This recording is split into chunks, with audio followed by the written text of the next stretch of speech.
پانی ہے، اور دنیا کے احاطے زمین پر سب سے زیادہ رقبہ پانی کا ہے۔ آپ نے فرمایا یہ جو پانی کی طبیعت میں سیلانی، اور سیلان ہونا یہ حیات کی نشانی ہے،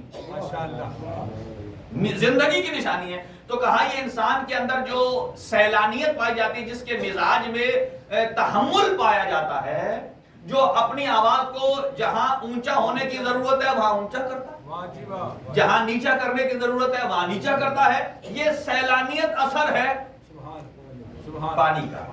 اور اسی لیے امیر کائنات کو کیوں کہا گیا ہے ابو تراب؟ اور قرآن مجید نے جب پوچھا گیا نا قیامت والے دن لوگ جائیں گے تو جہنم میں ان سے پوچھا جائے گا ہم لوگ کیوں جہنم میں آ گئے؟ وہ ایک حسرت کریں گے، وہ کہیں گے کاش ہم تراب ہوتے، کاش ہم ترابی ہوتے، ترابی مٹی والے ہوتے۔ اس کا مطلب انہوں نے یہ نہیں کہا ہم آگ والے ہوتے، پانی والے ہوتے، ہوا والے ہوتے، مٹی والے ہوتے۔ کیا مطلب؟ یہاں سے بھی ایک چیز سمجھ میں آتی ہے، اگر تراب ہے مٹی تو ابو تراب ہے علی، یعنی ابو تراب کی اتباع ہمیں جہنم سے بچائے گی اور جنت کی طرف لے کر جائے گی۔ ان چاروں چیزوں کے عناصر آپ کو پتہ چل گئے۔ اب آ جاتے ہیں آگے۔ اب دیکھیے کہ جب اللہ تعالیٰ کی ذات نے پتلا بنایا آدم علیہ السلام کا، ان میں یہ چاروں چیزیں دی، اور پھر یہ کہا کہ یہ چاروں بھی فضول ہیں جب تک کہ میں اس میں اپنی روح نہ پھونکوں۔ سبحان اللہ۔ یعنی ان چاروں کی ویلیو کس کے ساتھ ہے؟ میری روح کے ساتھ ہے، اور جب میں روح پھونک لوں تو فقعوا لہ ساجدین۔ توجہ رکھیے گا کہ آپ حضرت ابراہیم آدم علیہ السلام کے لیے سجدے میں گر جائیے۔ اچھا جب سجدے میں گرے تو سارے ملائکہ سے کہا سجدے میں جاؤ، تو آیت مشہور ہے، آپ نے سنا، سارے گئے سجدے میں سوائے ابلیس۔ اچھا جب ابلیس نہیں گیا تو یہاں میں یہ کہہ سکتا ہوں، کئی لوگ کہتے ہیں کہ بھائی دیکھو ہم تو اللہ کے علاوہ کسی غیر خدا کو نہیں مانتے۔ دنیا میں بہت سارے ہیں ابھی بھی، وہ کہتے ہیں وحدانیت یہ ہے کہ سوائے خدا کے ہم غیر خدا کے بالکل بھی قائل نہیں ہیں۔ پھر سوچئے گا، مجھے یہ بتائیے حضرت آدم کو سجدہ کون کرواتا؟ اللہ کو پتا نہیں تھا کہ یہ جو میں معبود ہوں، اگر یہ سجدہ ادھر جائے گا تو یہ عبودیت کے خلاف ہے، پتا نہیں تھا۔ یہاں لوگ کہتے ہیں سجدہ تعظیمی ہے، سجدہ تعظیمی سے اوپر ایک اور لفظ ہے، وہ ہے سجدہ اطاعت۔ تعظیم سے بڑھ کر اطاعت۔ اللہ دیکھنا چاہتا تھا، یہ نہیں کہنا چاہتا تھا کہ حضرت آدم معبود بنیں گے، وہ دیکھنا چاہتا تھا کہ میں اگر جو مجھے معبود مانتا ہے میں کہہ رہا ہوں جھکو، یہ جھکے گا یا نہیں؟ یعنی جو جھکا وہ مطیع ہوا، اور جو نہیں جھکا ابا واستکبر وکان من الکافرین۔ اچھا تو گویا ابلیس نے یہ کہا کہ میرے جذبہ عبودیت مجھے اجازت نہیں دیتا کہ میں غیر خدا کو جھکوں۔ آج بھی یہ زبان زد عام ایک جملہ ہے، وہ کہتے ہیں صرف اللہ سے مدد مانگی، اور جب خود گھر لینا ہوتا ہے تو مدد کے لیے بینک کو پکارتے۔ ٹھیک ہے نا جی؟ اور جیسے ہی روڈ پر ایکسیڈنٹ ہوتا ہے تو فوراً دیپاناج کو فون کر کے اس کی مدد لیتے ہیں۔ یعنی عجیب بات ہے، قول اور عمل میں تضاد ہے۔ جب کہتے ہیں تو دیپاناج کیا خدا ہے؟ بینک کو خدا ہے؟ غیر خدا کو تو یہاں مان رہے، لیکن زبان سے کہتے ہیں خدا کے علاوہ کسی کو نہیں مان۔ یہاں یہ بھی یہ کہہ رہا تھا کہ میرا جذبہ عبودیت یہ ہے کہ اے اللہ میں تیرے علاوہ کسی کو۔ اچھا اس نے جو آرگومنٹ کیا وہ کیا تھا؟ اچھا اگر یہ کہتا اللہ کو چونکہ تو واحد ہے، احد ہے، صمد ہے، اس لیے میں تیرے علاوہ کسی اور کی طرف نہیں جھکتا، یہ کہتا تو شاید بات اور بنتی کہ یہ توحید کا سہارا لے رہا ہے۔ لیکن اس جو بات کہی ہے، کہتا ہے کہ خلقتنی من نار وخلقتہ من تین کہ مجھے تو نے آگ سے بنایا اور اس کو مٹی سے بنا. اس کا مطلب یہ ہے کہ یہ جو 6000 سال پہلے سجدے کرتا رہا ہے ان میں بھی اسے اپنے اللہ کی توحید پر کوئی بھروسہ نہیں. کیوں؟ اس نے کیوں کہا؟ اس نے کہا اس کا مطلب یہ ہے کہ اس کو اپنے اللہ پر بھروسہ نہیں ہے کہ یہ کہتا ہے کہ وہ افضل میں مفضول. اس کا مطلب یہ ہے کہ یہ کون بتائے گا؟ یہ فیصلہ کرے گا یا خدا فیصلہ کرے گا؟ یقیناً اللہ تعالیٰ کی ذات کرے گی. اس کا مطلب یہ ہے کہ یہاں جو چیز میں بیان کرنے جا رہا ہوں کہ اتنے دوران جو 6000 سال یہ سجدہ کرتا رہا ہے اتنے میں بھی یہ اللہ کی عبودیت پر اس کو کوئی اعتبار نہیں تھا. اس لیے وہ سب کے سب سجدے رائے گا. اب جب جانے لگا تو اللہ تعالیٰ نے فرمایا اچھا تو جو 6000 سال عبادت کرتا رہا ہے بغیر عقیدے جو 6000 سال عبادت کرتا رہا ہے تو نے سمجھا کہ میں فرشتوں میں آ جاؤں گا عبادت کروں گا. اللہ پھر بعد میں کہے گا چونکہ یہ جنوں سے ادھر ٹرانسفر ہو کر آیا تھا اس نے محنت کی ہے لہذا اے ملائکہ اس کے ہاتھ چومو اس کی عزت کرو اس کی توقیر کرو. یہاں تو اس کے بدلے میں اللہ نے حضرت آدم علیہ السلام کو لا کے کھڑا کر دیا.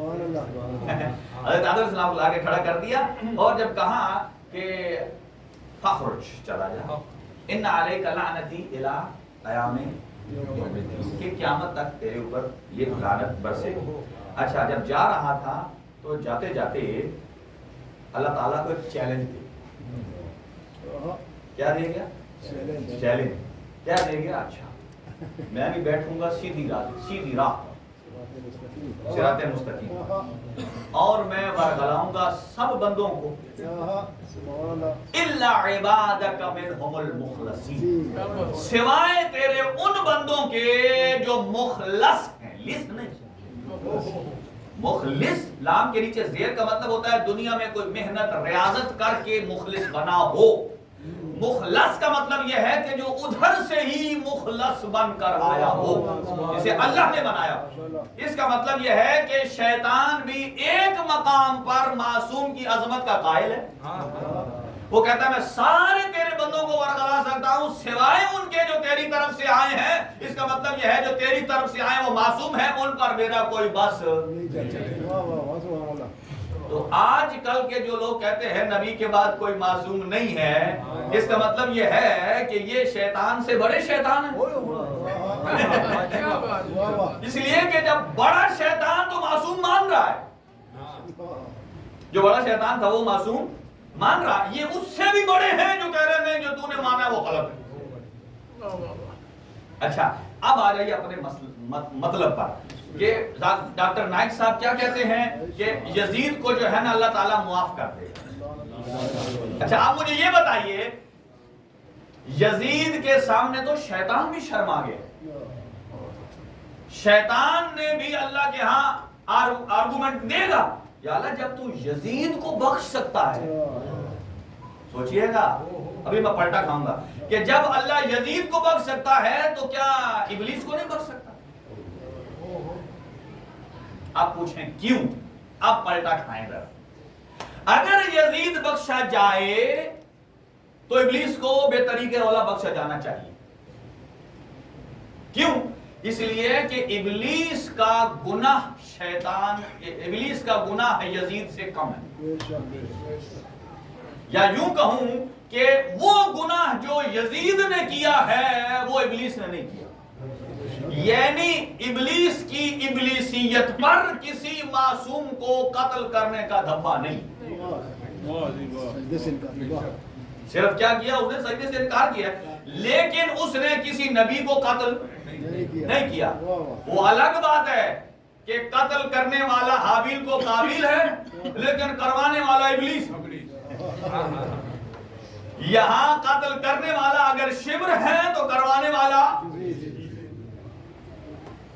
جب وہاں ابلیس کی جان خلاصی نہیں ہے تو یہاں یزید کی بھی جان خلاصی نہیں. اگر یزید کے لیے غفور الرحیم ہے خدا. اچھا چلیں جلدی جلدی جملے آگے بڑھاتا ہوں. مجھے یہ بتائیے جب اس نے یہ کہا کہ میں ہر جگہ پہنچوں گا برگلاؤں گا یہ نبیوں کے گھروں تک گیا. بڑا عظیم جملہ عرض کر رہا ہوں. انبیاء کے گھروں میں گھسا یا نہیں گھسا؟ اس نے انبیاء کے گھر میں فساد برپا کیا یا نہیں کیا؟ حضرت لوط علیہ السلام انہوں نے اپنی زوجہ کو کہا کہ پیچھے مڑ کے نہیں دیکھتے، اس نے دکھوایا یا نہیں دکھوایا؟ اب آپ کہہ نہیں اسے تو خیر ہی و شر ہی من اللہ تعالی، لوط کی زوجہ کو، حضرت لوط کی زوجہ کو اللہ نے پیچھے دکھلوایا۔ بھائی اگر شیطان کا یہ جو سجدہ نہ کرنے کا عمل ہے، جب آپ کہتے ہیں ہر اچھائی اللہ کی طرف سے ہے، ہر برائی اللہ کی طرف سے ہے، تو پھر یہ برائی کا سرا کدھر ملتا ہے؟ بولیے اللہ کی طرف۔ جب آپ کہتے ہیں ہر اچھائی برائی اللہ کرتا ہے، تو یزید نے سجدہ، ابلیس نے سجدہ نہ کر کے اچھائی کی ہے برائی کی ہے؟ برائی کی ہے۔ اس کا مطلب یہ برائی ابلیس نے نہیں کی، کس نے کروائی ہے؟ اللہ نے کروائی ہے۔ اچھا اگر اللہ کرواتا تو پھر سزا کیوں دیتا؟ اگر اللہ کروائے تو جب اللہ نے کہا یزید تو کیا نام ہے ابلیس تو نکل جا، تو ابلیس نے یہ نہیں کہا کہ کیوں نکالا، ابلیس نے یہ نہیں کہا مجھے کیوں، اس لیے ابلیس جانتا تھا جو میں نے سجدہ نہیں کیا ہے یہ میں نے اپنی مرضی سے نہیں کیا ہے، اللہ نے نہیں کروایا مجھ سے۔ سمجھ آ رہی ہے بات؟ اس کا مطلب یہ ہے ابلیس جانتا ہے کہ میرے سجدے اور میرے شر کے پیچھے عامل خدا نہیں ہے، میں خود ہوں۔ اور آج کا مسلمان کیا کہتا ہے کہ میں جو بھی برا کام کرتا ہوں یا یزید نے جو برا کیا ہے اس نے، ہاں اگر ابلیس سے اللہ برا کام کروا رہا ہے تو جو اللہ کرواتا ہے پھر اس پر اللہ سزا نہیں دیتا، پھر یہ تو جبر ہو جاتا ہے، اللہ کروائے اور پھر اوپر ظلم ہے کہ سزا بھی دے رہا۔ اچھا انبیاء کے گھروں میں کیا حضرت لوط کی زوجہ کو اس نے مڑوایا؟ ہاں آج بھی آپ جارڈن میں چلے جائیے وہ پتھر بن گئی حضرت لوط کی زوجہ، اور پتھر بنا ہوا ہے، میرے خیال ہمارے طاہر بھائی گئے بھی ہیں، میرے خیال انہوں نے ایک ولاگ بھی بنایا وہاں، وہ جم گئی ادھر، کس کے؟ ابلیس سے کیا؟ اسی طریقے سے حضرت نوح علیہ السلام کی بھی وہ زوجہ جو نافرمان تھی وہ بھی اسی کے اشارے پر چلی۔ اسی طریقے سے آپ مجھے یہ بتائیے کہ جب حضرت ابراہیم علیہ السلام حضرت اسماعیل کو ذبح کر رہے تھے، توجہ سے اس جملے کو خصوصیت سے سنیے گا، جب ذبح کرنے قتل گاہ لے گئے تو شیطان ایک اچھے بندے کا بھیس بدل کر حضرت ابراہیم کے گھر آیا، دروازے پر دستک دی، حضرت ہاجرہ باہر آئی اور کہا دیکھو آپ کا جو شوہر ہے آپ کے بیٹے کو قتل کرنے لے گیا، آپ کا شوہر آپ کے بیٹے کو، میں جو بات بتانا چاہتا ہوں کہ نبی کے اچھا گھروں میں گھس آئے، لیکن حضرت ابراہیم خلیل خدا وہ ہیں، ان کی زوجہ اتنی بامعرفت تھی کہ اس نے دروازے سے اندر جانا ہی نہیں دیا۔ اگر بامعرفت زوجہ ہو تو یہ نتیجہ نکلتا ہے، سنیے گا۔ اور دروازے پر انہوں نے کہا، اسے کہا کہ جب اس نے کہا کہ آپ کا شوہر آپ کے بیٹے کو قتل کرنا چاہتا ہے تو حضرت ہاجرہ نے کہا او بندے خدا، میرا شوہر بھی نبی ہے، میرا بیٹا بھی نبی ہے، دونوں معصوم ہیں، معصوم کبھی معصوم کو اذیت، میرے شوہر نے کیوں میرے بیٹے کو قتل کرنا تھا، اگر وہ اذیت پہلے تو دیتا ہی نہیں۔ اس نے کہا نہیں آپ کو میرے اوپر یقین نہیں۔ کس نے کہا؟ ابلیس نے، کہ آپ کو میرے پاس یقین نہیں؟ بھائی آپ کا بیٹا آپ کا شوہر لے گیا ہے اسے کاٹنے کے لیے، اور وہ تو چھری بھی تیار کر کے لے گیا۔ پھر انہوں نے کہا نہیں بھائی تجھے اشتباہ ہو رہا ہے، ابلیس کو کہا، حضرت ہاجرہ نے کہا نہیں تجھے اشتباہ ہو رہا ہے، اور پھر وہ کہتا ہے آپ کو میرے پر یقین نہیں؟ کہا ہاں مجھے یقین نہیں ہے۔ پھر ابلیس آگے سے سبق سکھاتا ہے، کہتا ہے اگر یقین نہیں ہے تو چلو میرے ساتھ۔ یہ بات یاد رکھیے، بڑی باریک بات ہے۔ کہا میرے ساتھ چلیے وہاں جا کر دیکھ لیں، اگر میری، دیکھیں یہی ہوتا ہے نا، آپ جب کسی کو کہتے ہیں میری بات زبان پر یقین نہیں ہے چلو وہاں جا کر دیکھ لو، تو جیسے ہی اس نے کہا نا باہر آ کر چلیے دیکھ لیجئے، حضرت ہاجرہ مسکرائیں، یہ کہتا میں آپ کو خبر دے رہا ہوں آپ کا شوہر بیٹے کو کاٹنے والا ہے، آپ آگے سے مسکرا رہی ہیں۔ بیوی نے فرمایا میں مسکرا اس لیے رہی ہوں کہ میں تجھے پہچان گئی، میں تجھے پہچان گئی ہوں۔ اور اس نے کہا اچھا اب اس کا پارا ڈاؤن ہو، کہتا اچھا پہچان گئی میں کون ہوں؟ کہا حضرت ابلیس۔ کہا مجھے یہ تو بتاؤ کہ تم نے مجھے پہچانا کیسے؟ تم نے مجھے پہچانا کیسے؟ اس نے کہا تم نے 2 بڑی غلطیاں کی ہیں جس کی وجہ سے میں تجھے پہچان گیا۔ پہلی تو بات یہ کہ تو نے نبی خدا پر ظلم کا الزام لگایا، اللہ کے نبی حضرت ابراہیم پر ظلم کا الزام لگایا، اور دوسری غلطی یہ کی ہے تو نے زوجہ رسول کو گھر سے باہر نکلنے کی دعوت دی ہے، اور زوجہ رسول کو گھر سے باہر نکلنے کی دعوت دی ہے۔ فرمایا میں ابراہیم خلیل اللہ کی زوجہ ہوں، اور میرے شوہر کی تعلیمات یہ ہیں کہ میں اپنے شوہر کی تربیت، ان کی عصمت پر بھروسہ کروں یا تیرے اوپر بھروسہ کروں؟ میرے شوہر نے میری ایسی تربیت کی ہے، میں گھر میں مر جاؤں گی شوہر کی اجازت کے بغیر باہر نہیں جاؤں۔ اور اگلا جملہ بھی اگر سننا چاہیں تو میں سنا دوں، تو جب دروازے پر اگر ابلیس آ جائے تو ہر خاتون پہچان نہیں سکتی، یہ وہی پہچان سکتی ہے جس زوجہ نبی کو اللہ نے صاحب اولاد بنایا ہے۔ صاحب اولاد نہیں ہے، اس کو لوگ استعمال کرتے ہیں، استعمال کرتے ہیں کہاں سے کہاں۔ آپ تاریخ اٹھا کر دیکھیے، میرے لیے ادب مانے ہیں کہ میں یہاں چیزیں اگرچہ بیان کرنی چاہیے۔ یہ بات واضح ہو گئی؟ اس کا مطلب یہ ہے کہ اگر تربیت ٹھیک طریقے سے کی گئی ہو تو زوجہ نبی گھر سے باہر نہیں جاتی، اور نتیجہ یہاں ثابت کر رہے ہیں کہ یہ شیطان اب بھی کا بند ہے۔ اب میرے پاس سر تو ہے نہیں کہ میں سر ٹیپ اونچی کروں اور آپ نعرہ لگا، یہ تو محسن شاہ صاحب کا کمال ہے، لیکن کمال فکر پورا اس کا خلاصہ دے رہا ہوں۔ یزید اسی لیے ہر کام کرنے، میرے استاد تھے ان سے ہم نے یہ چیز سیکھی، جب بھی کوئی کام کرنے لگتے ہیں نا لوگ پہلے پڑھتے ہیں بسم اللہ الرحمن الرحیم، وہ کہتے تھے نہیں اس سے پہلے بھی ایک آیت ہے قرآن، کہا اذا قرأت القرآن فاستعذ باللہ، جب قرآن پڑھنا چاہیں تو آپ سب سے پہلے کیا کریں؟ اعوذ باللہ من الشیطان الرجیم پڑھیں، یعنی شیطان کی پہلے اللہ کے پاس پناہ مانگیں، ٹھیک ہے؟ اور ان کو جب کوئی چیز بھولتی تھی نا، یاد نہیں آتی تھی پڑھتے تھے اعوذ باللہ، جب تک نہیں یاد آتی تھی پڑھتے، کہا دیکھا میں نے اس پر جتنی اعوذ باللہ کر رہا ہوں اتنا ہی جلدی میرا دماغ تیز ہو رہا ہے۔ تو شاید یہ اس لیے بار بار میری زبان پر آ رہا ہے، میں جب اعوذ باللہ من الشیطان کہتا ہوں تو شیطان کا مطلب صرف وہ بڑا شیطان نہیں ہے، ہر وہ شیطان جو اس کے اندر شامل ہے، ٹھیک ہے؟ اور انبیاء کے گھروں میں گیا، بولیے گیا، برگلانے کی کوشش کی، کہیں کامیاب ہوا؟ کہیں کامیاب ہو گیا؟ کہیں کامیاب نہیں ہوا۔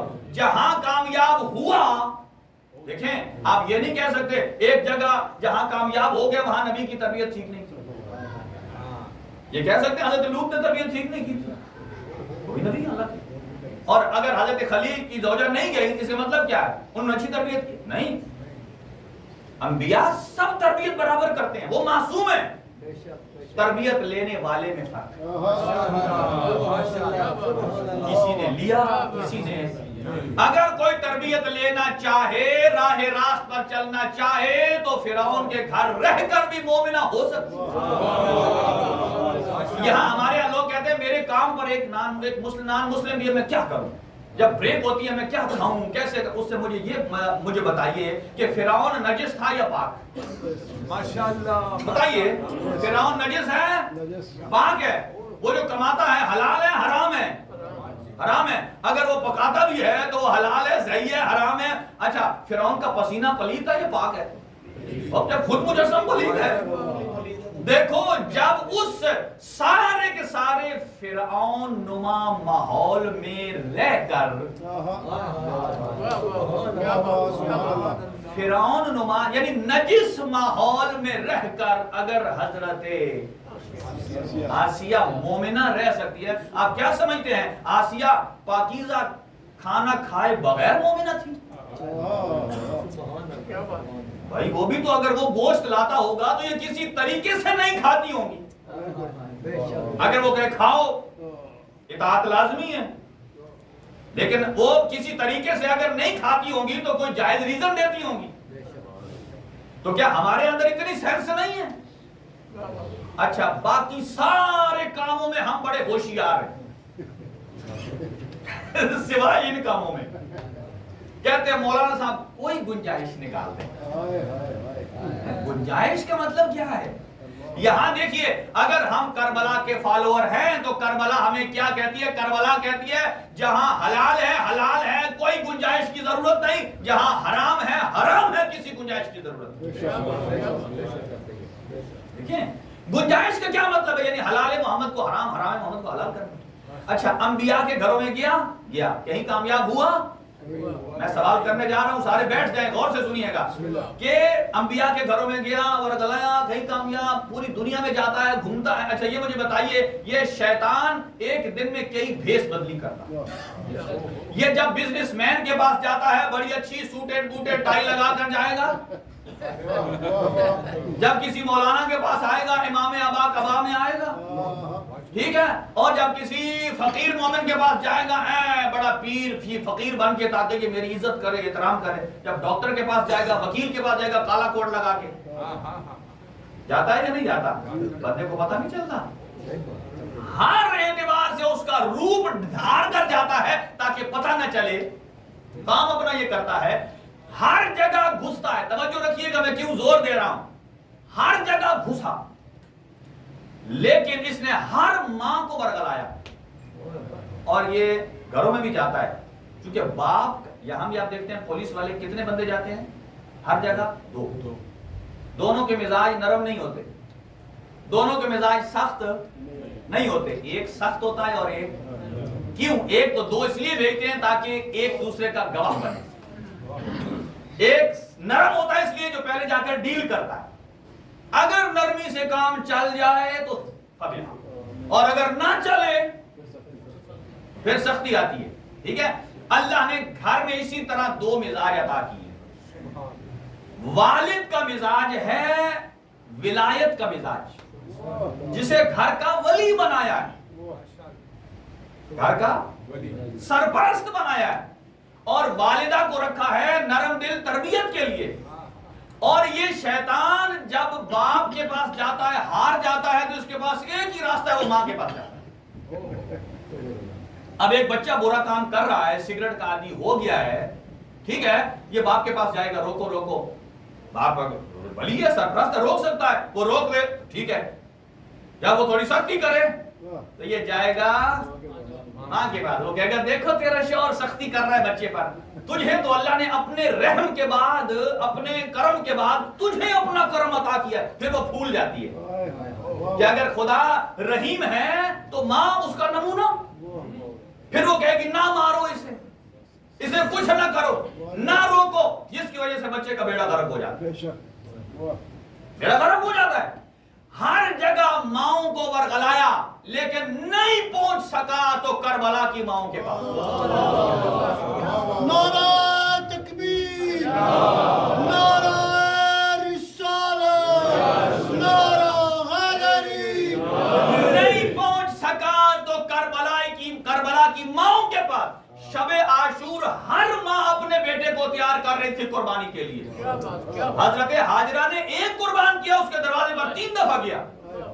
لیکن کربلا میں نہ حضرت جاتا ہے ام فربا کے پاس، نہ بی بی زینب کبریٰ کے پاس، نہ بی بی لیلا کے پاس، نہ بی بی رقیہ کے پاس نہیں گیا. آپ سوچیں اس کا جواب کیا ہے؟ سوچئے کہ کربلا میں نہیں تو ایک جملہ میں کہنے جا رہا ہوں کہ انبیاء کے گھروں تک پہنچا، اہل بیت اور شہدائے کربلا اہل بیت کے ماؤں تک نہیں پہنچ سکا. اس لیے نہیں پہنچ سکا کہ کربلا کے ارد گرد اگر کسی کا حصار تھا تو علم حضرت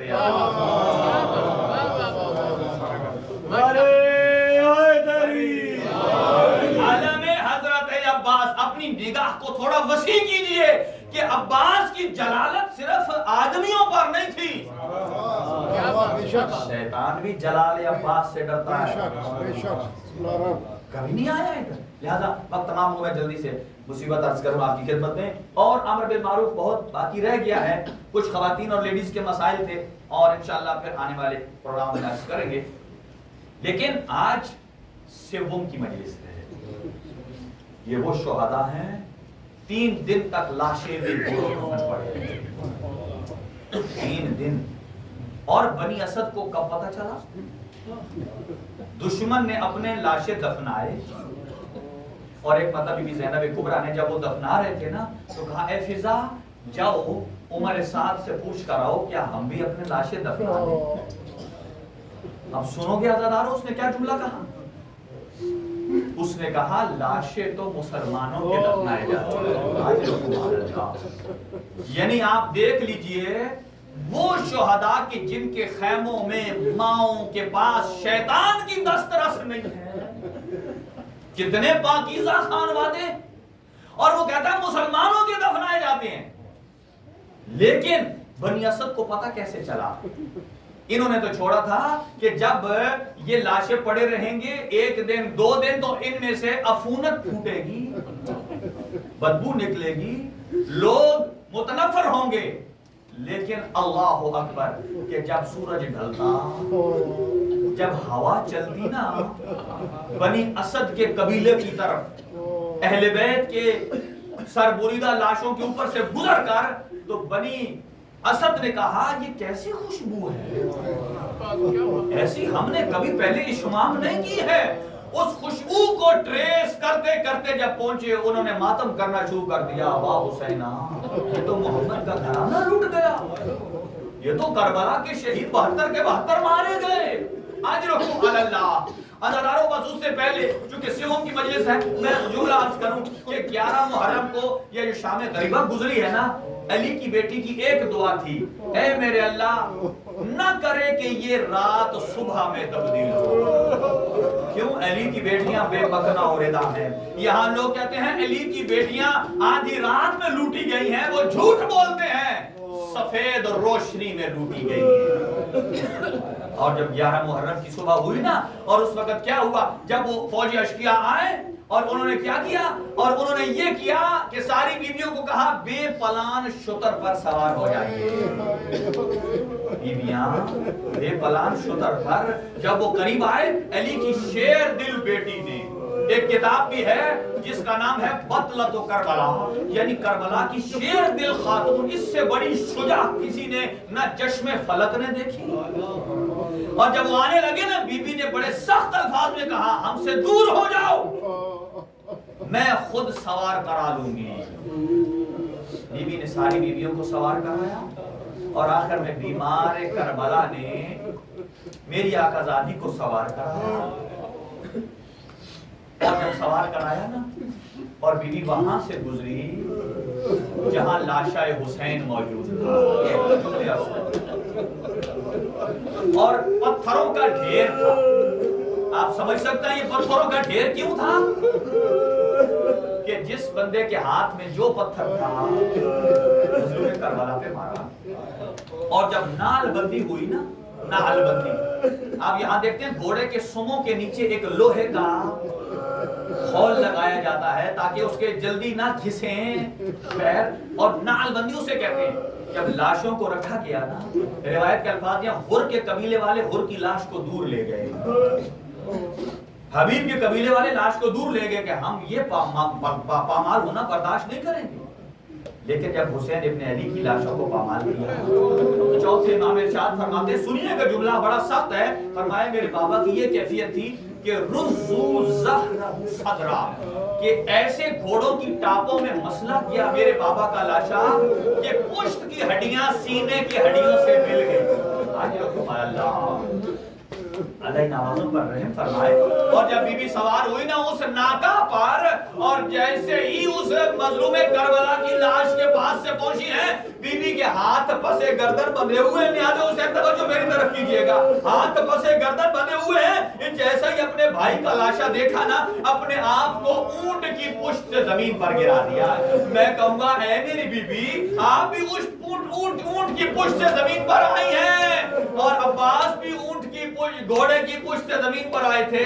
فرق یہ ہے کہ عباس کے شانے قلم ہو گئے تھے, آپ کے ہاتھ پر سے گردن بندے ہوئے تھے. جیسے عباس منہ کے بل زمین پر آئے نا, ایسے علی کی بیٹی سر کے بل زمین پر آئی اور ہاتھوں پر سے گردن بندے ہوئے تھے. اپنی کوہنیوں کے ساتھ بھائی حسین کے اوپر سے پتھروں کو ہٹاتی ہے اور ایک جملہ کہتی ہے, انت اخل حسین, میرا ماں جایا تو ہے, اے میرا بھیا بتا تیرا سر کہاں ہے جہاں نانا بوسہ دیا کرتے تھے, تیرے ہاتھ کی وہ انگلی کہاں ہے جس میں انگوٹھی تھی, اے میرے بھیا تیرا امامہ کہاں ہے, تیرے بدن کا وہ لباس کہاں ہے. عزیزانو سنو گے, زینب کبریٰ نے کس مقام کو چوما, اس مقام کا بوسہ دیا جس کا رسول نہ لے سکے, جس کا زہرا نہ لے سکی. حسین کے کٹے ہوئے گلے پر منہ رکھتا کہا اے میرے بھیا, اور پھر مدینے کی طرف رخ کر کے کہا صلی علیک ملک السما, اے میرا نانا آپ پر سلام, آپ پر ملائکہ سلام بھیجتے ہیں. ھذا حسین مرمل بالدماء, یہ آپ کا بیٹا ہے جو خاک و خون میں گلتا ہے. اور جب امام سجاد کی کیفیت دیکھی نا کہ موت کی زردی چہرے پر چھائی جا رہی ہے, کہا اے میرے بیٹا سجاد تو کیوں پریشان ہے, تجھے میں نے مدینہ بچا کر لے کر جانا ہے. جملہ سنو گے جوانوں, کہا اے میری پھوپھی اماں, دیکھو ہر جوان کی خواہش ہوتی ہے اپنے باپ کا غسل دے, کفن دے, جلدی دفن کرے, کہ مجھ سجاد کی مرضی چاہتی ہے, لیکن منشائے پروردگار یہ ہے میرے ہاتھوں میں ہتھکڑیاں ہیں. بابا کا لاشا سامنے ہے. بی بی نے فرمایا اے میرے بیٹا یہاں قبریں بنے گی, تیرا بابا دفن ہوگا, یہاں لوگ سلام کرنے آئیں گے, زیارت کرنے آئیں گے. عزادارو جب بنی اسد پہنچے, یہاں آخری جملہ ہے, اور جب انہوں نے دیکھا کہ اب کوئی لاش پہچانی نہیں جاتی تھی, اتنے میں کیا دیکھا, کوفہ کی طرف سے ایک گرد پھٹی, ایک گھڑ سوار آیا جس کے ہاتھوں میں ہتھکڑیاں ہیں, پیروں میں بیڑیاں ہیں, گردن میں توق ہے. ایک مرتبہ اپنی زنجیروں کو جھنکارا اور جیسے وہاں پہنچے کسی نے دیکھا کون آیا, کہا یہ علی ابن الحسین زین العابدین ہے, اور ایک ایک لاشے کو دفنایا. سنو گے عزادارو, اور جب لاشے کی باری آئی نا مظلوم کربلا کی, کیا کیا, کہا اے بنی اسد والو ایک چٹائی لے آؤ. جب چٹائی لائی گئی, لاشا اتنا پامال ہو چکا تھا کہ امام سجاد نے بابا کے لاشے کو بنی اسد کے سہارے سے اس چٹائی پر رکھا اور پھر ان سے کہا اے بنی اسد والو میری مدد کرو بابا کو لحد میں اتارنے کے لیے. اور جب لحد میں اتارنے لگے نا تو سرہانے کی طرف سے آواز آئی, او میرا بیٹا سجاد, او میں زہرا جنت البقیع سے آئی, میرے بیٹے کو آرام سے لحد میں رکھنا, او میرا بیٹا بڑا زخمی ہے, میرے بیٹے کا سینہ زخمی, پشت زخمی.